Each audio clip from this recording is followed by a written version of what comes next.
Sir लोग एक चीज बहुत ही कॉमनली कर रहे हैं, वो है दांतों की सफाई करना, इसको स्केलिंग कहते हैं। कितने टाइम हमें करनी चाहिए, साल में कितने बार करनी चाहिए, क्या ये जरूरी है?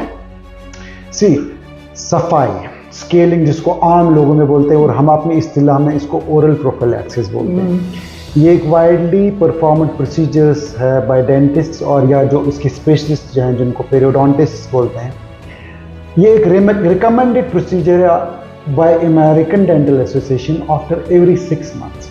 क्योंकि दांतों की कुछ जगहों की सफाई इंसान खुद नहीं कर पाता है, पर्टिकुलरली जो हमारे मसूड़े हैं उनके नीचे भी जो हमारे दांत और मसूड़े इनके बीच स्मॉल एक जगह होती है, उसको हम सल्कस बोलते हैं, उसमें बैक्टीरिया पनपने का रहता है चांस और वहां पे डिपॉजिट्स होने का चांस रहता है। और कुछ लोगों का ये सल्कस जो है ये जगह है बहुत ही ज्यादा डीप होती है, तो उसमें फूड मटेरियल होगा। तो एक सफाई जो है एक साइंटिफिक प्रोसीजर है। इसके अनफॉर्चुनेटली इसके साथ एक मिथ अटैच है कि इससे दांत लूज हो जाता है। कुछ लोग ये भी कहते हैं थिन हो जाता है। नहीं, ऐसा कुछ नहीं है। जो आपको थिनिंग लगती है वो बेसिकली उसने जो एक्सटर्नल डिपॉजिट्स जिसको हम कैलकुलस बोलते हैं, जो एक हार्डन स्ट्रक्चर होता है वो दांतों पे बैठ गया होता है, वो दांत का अपना स्ट्रक्चर नहीं है, एक्सटर्नल डिपॉजिट वो उस पर बैठा हुआ होता है। डॉक्टर वो साफ कर लेता है, कुछ टाइम के लिए उसको लगता है मेरे दांत कुछ बिल्कुल थिन होने लगे, बट वो एक्चुअली जो आपका एक्चुअल स्ट्रक्चर है वो मॉडिफाई हुआ था by that deposit. It should be remove. It is good for your health of the heart, for your kidneys,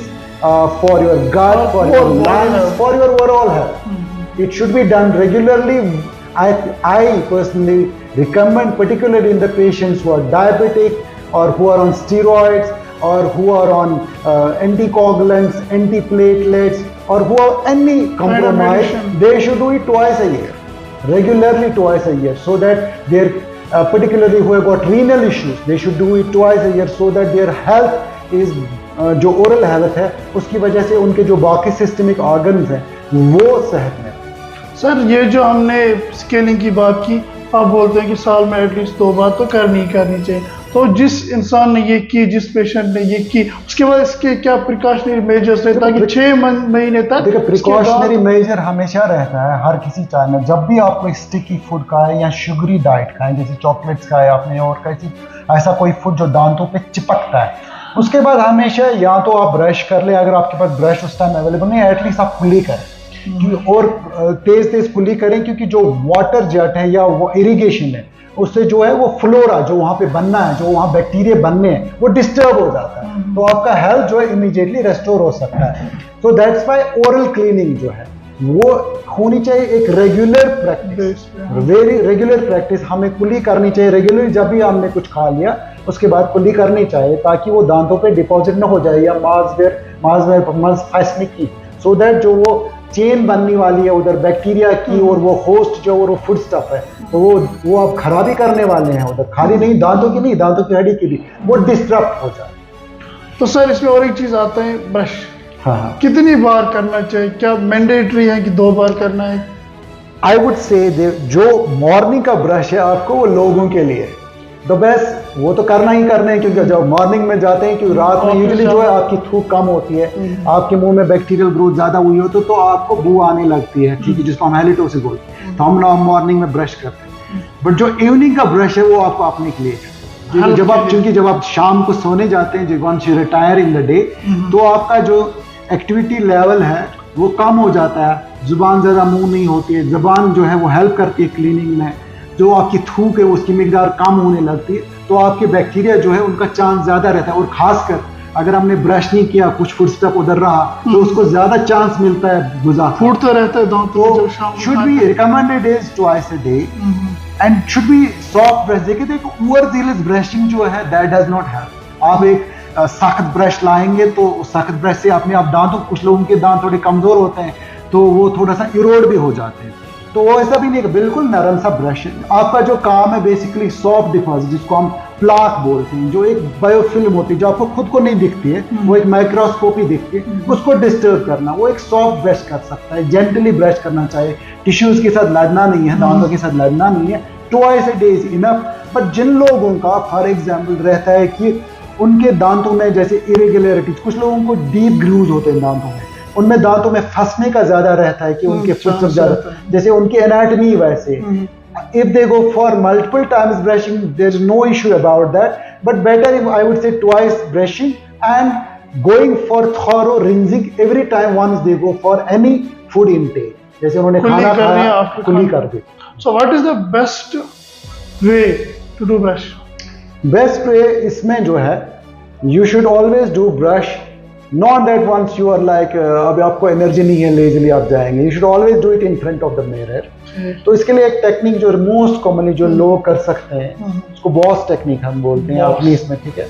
उसमें क्या है, ब्रश को आपने होल्ड किया फर्मली, तो जो जिंजेवा है, जिंजेवा और ब्रश के दरमियान जो ब्रिसल्स है उसके दरमियान 45 डिग्री एंगल बन गया, तो आप ऊपर के जो दांत हैं उनको नीचे ला जाएंगे, ऐसे ब्रश ऐसे दो दो दांत करके आप कर सकते हैं। नीचे वालों को नीचे से ऊपर 45 डिग्री, आपको अपने मसूड़े को इंज्योर नहीं करना है, ठीक है, गोली, और अंदर से भी ऐसे किया जाता है। अब अगर कुछ लोग इसके साथ ये नहीं है, मतलब they can do roll technique, ऐसे गोल गोल करके भी ब्रश लोग ऐसे ऐसे करते हैं।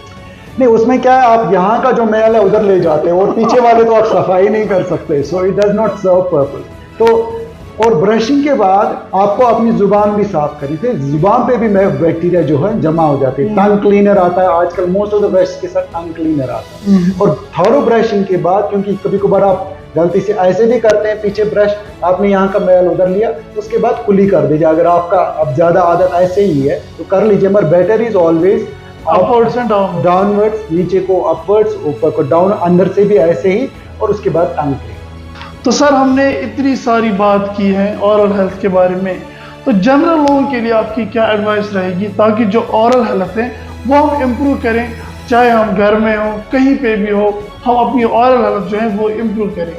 देखिए, ओरल कैविटी इज जो है ये गेटवे है बॉडी का, और ये ओरल कैविटी है एक पैरामीटर है। अगर आपको एक इंसान को देखना है हेल्दी कैसा है, उसकी ओरल कैविटी देखनी चाहिए, क्योंकि बहुत सारी जो सिस्टमिक डिजीज है उनका भी असर मुंह पे होता है। अगर एक डेंटिस्ट बहुत ही नॉलेजेबल होगा, वो एक सिस्टमिक डिजीज भी पिकअप कर सकता है by examining his oral cavity.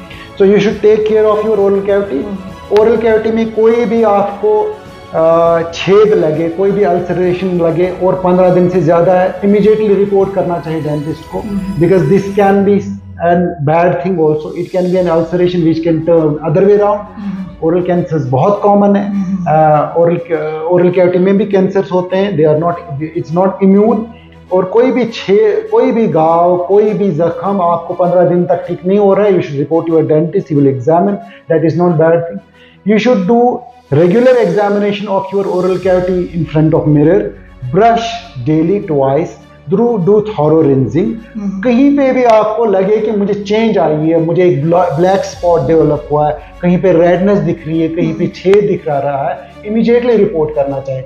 और कहीं पे आपका दांत शार्प है, डोंट टेक इट इजी। जो शार्प दांत हैं, जैग टूथ हमको बोलते हैं, वो जुबान को तंग करते हैं, या बकल जो आपका म्यूकोजा है उसको तंग करते हैं। इट कैन, वो जख्म जो है if not address it can turn malignant. We see frequently these things. जो शॉर्प दांत है उन्होंने लोगों ने ख्याल नहीं रखा है उसका, उसके बाद अल्सरेशन हो गई और मैलिग्नेंट बन गया, तो दैट्स अनदर अनफॉर्चुनेट थिंग। तो अपनी ओरल कैविटी का रोज एग्जामिन किया करें। और ओरल टॉयलेट जो है ये बहुत ही ज़्यादा ज़रूरी है, ना कि आपके मुंह के लिए, आपके जो सराउंडिंग्स हैं, आपके जो बच्चे हैं या आपकी फैमिली की, उनको बूना है, बट आपके जो किडनी का हेल्थ है, आपका जो लंग्स का हेल्थ है, आपका जो हार्ट का हेल्थ है, वो भी इस पे डिपेंड करता है। क्योंकि अगर आपके मुंह में कोई भी ओरल डिजीज़ है जो क्रॉनिक है, उसमें एक ये ताकत रहती है, वो हार्ट की प्रॉब्लम करे, लंग की प्रॉब्लम करे, किडनीज की प्रॉब्लम करे, या फीमेल्स में जो प्रेग्नेंट होती है उनके जो बच्चे का वेट है इससे कम हो जाता है अगर उनका ओरल हाइजीन बैड हो। तो ये इन चीज़ों का ख्याल रखा जाए। थैंक्स अ लॉट सर, आप हमारे प्रोग्राम में आए। हमारे जो लोग हैं या जो ओरल हेल्थ है इसके बारे में बहुत ही कम बात है इंटरनेट पे, और इसकी जो हेल्थ है बहुत ही इंपॉर्टेंट हेल्थ है, इसकी हेल्थ के बारे में जानना बहुत ही ज़रूरी है। बहुत बहुत शुक्रिया, आप हमारे प्रोग्राम में आए। हमारी जो ऑडियंस है उनको ओरल हेल्थ के बारे में बहुत ही अच्छी बातें आपने बोली। Thanks a lot. Thank you very much, Mr. Qureshi. You're doing a very wonderful job by educating people and by getting these issues to the limelight. Thank you. Thank you very much.